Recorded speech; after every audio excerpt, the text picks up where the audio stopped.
the San Francisco 49ers select...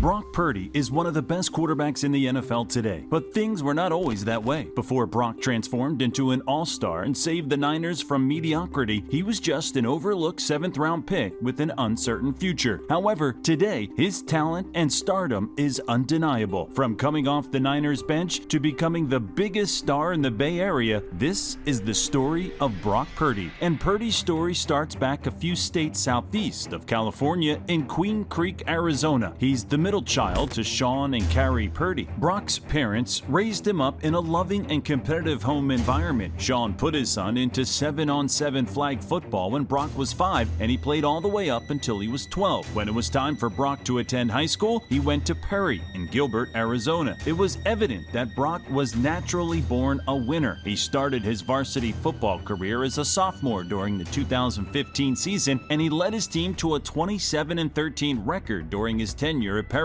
He was also named Gatorade's Football Player of the Year and the Arizona Republic's High School Football Player of the Year. In his senior year, he threw for 57 touchdowns to only 9 interceptions. He aired up 4,405 yards, completing 65% of his throws. He ran for 1,017 yards on the ground, averaging 7.4 yards per carry, and scored 10 touchdowns. Did you know that Brock put up those kind of numbers? As a 3-star athlete, Brock garnered some attention from some big-name schools, but he wasn't the prototypical prospect that the big schools covet. For example, Brock tried to get into Alabama with Nick Saban, and surprisingly, there was mutual interest from the program at first, but Saban apparently rubbed Purdy the wrong way during a discussion when the legendary coach bluntly said that Brock was not an accurate thrower, not realizing that accuracy was the best trait Brock had as a young quarterback. Brock realized he wouldn't get a fair chance to prove himself at a program that attracts 5-star recruits like bees to honey. He wasn't looking for the easy path, he just wanted a chance to compete, chase his dream at the highest level. But according to Saban, Purdy wasn't good enough. Matt Campbell and Iowa State seized the opportunity to recruit Brock Purdy, and their decision paid off. Before Brock's arrival, Iowa State was not really a winning program. However, under his leadership, the Cyclones achieved 4 consecutive winning seasons, a feat not seen since the 1920s. Brock's impact on the program was profound. Looking at what happened to Iowa State the following year, you can see Purdy's importance to the program. As the 2022 NFL Draft drew near, Brock was expected only to be a priority free agent. After everything he accomplished from high school and college, it wasn't enough for teams to really want him. Evidently, all 32 teams were blind to how great Brock Purdy could be. Everyone knows where Brock Purdy was selected, the very last pick in the draft, which brings us back to the point of our video, how the 262nd pick saved the Niners. The Niners were on the brink of mediocrity, if not disaster. Bang Bang Niner Gang would argue otherwise, but John Lynch and Kyle Shanahan jeopardized the franchise when they traded the farm for Trey Lance. I really believe in John and Kyle. John and his staff have constructed a deep, talented, outstanding roster. Kyle is a top 3 offensive mind. His understanding of the game and creativity in getting his players the ball are incredible. But would Jed York have been patient and kept faith in his regime to continue leading the franchise after missing big on their franchise quarterback? Not only missing, but trading so much future capital to do so is what I believe would have gotten Lynch and Shanahan fired. If you don't believe me, what happened to Jim Harbaugh? And what happened after Jim Harbaugh got fired? The Niners were garbage. Jim Tomsula, 5-11. Chip Kelly, 2-14. There wasn't much winning. In 2017, Jed York brought in Lynch and Shanahan. They traded for a promising Jimmy Garoppolo, but true Niner fans know how that turned out. Was my grandma the only one infatuated with Jimmy G? We saw Kyle Shanahan do his best with C.J. Beathard, Brian Hoyer, and Nick Mullins while Jimmy was on IR. Those quarterbacks were by no means good. Kyle extracted everything he could from them to keep his team competitive, but they still struggled. When Jimmy was healthy in 2019, San Francisco was in the Super Bowl, but ultimately lost. This goes to show that if you give Shanahan an above-average quarterback with the roster he's got, the 49ers are Super Bowl bound. But finding an above-average quarterback is is complicated. In 2021, Lynch and Shanahan were looking to upgrade from a fragile Garoppolo. They traded up for Trey Lance at pick number 3. Jimmy was the locker room favorite and hung on to the starting job for the year when he was healthy. Trey showed glimpses of promise at times when he stepped in, but wasn't doing enough to keep the starting job. There wasn't much panic because he was the future, and the Niners were in win-now mode with Jimmy G. Fast forward, the 49ers lost to the LA Rams in the NFC Championship game. In the offseason, the front office planned to take another quarterback late in the draft, and they did. The 49ers didn't know exactly what they were getting when they took a flyer on Purdy in the 7th round, except for Brian Griese and Steve Slowick. Griese is the Niners quarterbacks coach. He handled the Zoom calls with Brock during pre-draft meetings. Steve Slowick is the Niners area scout who covered Iowa State, and he spoke very highly of Purdy from the information he gathered. John Lynch has given all the credit to Slowick and Griese for their part in the scouting process. Otherwise, Brock Purdy would not have been a 49er. In 2022, Kyle Shanahan announced their prized pick, Trey Lance, as the starter. Jimmy G would back him up, and Brock Purdy was third. However, Kyle started to notice what Griese and Slowick were seeing, and he even let the owner know about it.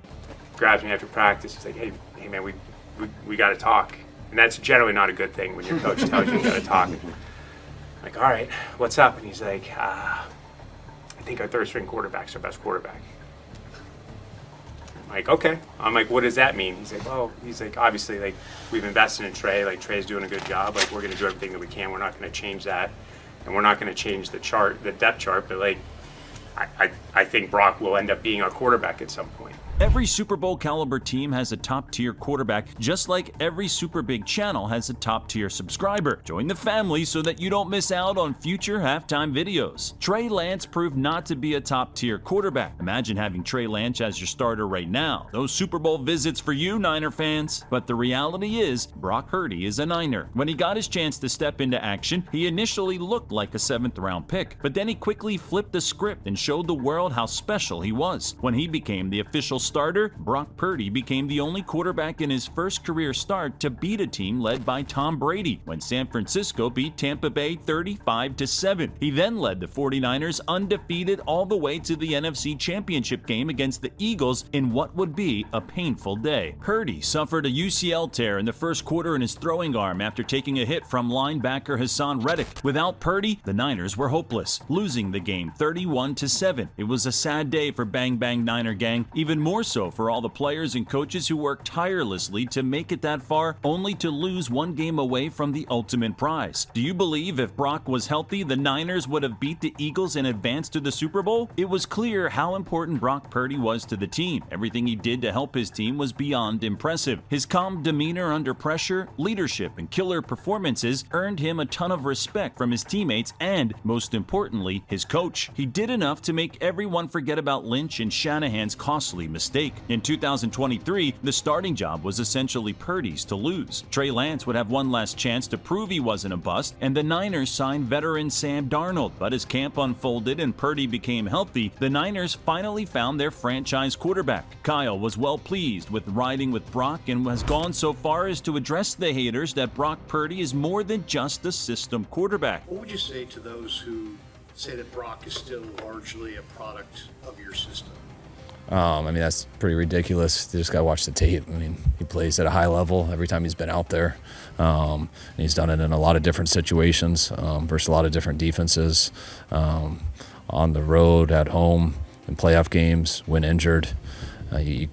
You can't do all that stuff. He's been out there too long. It's on tape. Having one of the best coaches in all of football believe in you is a huge confidence booster. Shanahan's assurance in Purdy paid huge dividends as the Niners went on to have a 12-5 season record. Number 13 played all but the season finale against the Rams. Shanahan wanted his quarterback safe for the playoffs. Purdy completed 69% of his throws for 4,280 yards, 31 touchdowns, and 11 interceptions. In a rainy divisional round home game against the rising Green Bay Packers, Purdy struggled with accuracy in the conditions as the 49ers trailed entering the fourth quarter. Despite struggling, Purdy put together a 12-play, 69-yard drive that ended with Christian McCaffrey scoring a go-ahead touchdown with under 2 minutes left as the 49ers won 24-21. Purdy was 6 of 7 for 47 yards on the game-winning drive and finished the game completing 23 of his 39 passes for 252 yards and a touchdown. touchdown. In the NFC Championship game against the Detroit Lions, Purdy and the offense got smacked by the intensity of Detroit's defense. He only completed 7 of his 15 pass attempts for 93 yards and an interception as San Francisco trailed 24-7 at halftime. Purdy flipped the script in the second half, completing 13 of 16 passes for 174 yards and a touchdown. He also scrambled for 49 rushing yards as he rallied the 49ers from a 17-point deficit at halftime to win 34-31.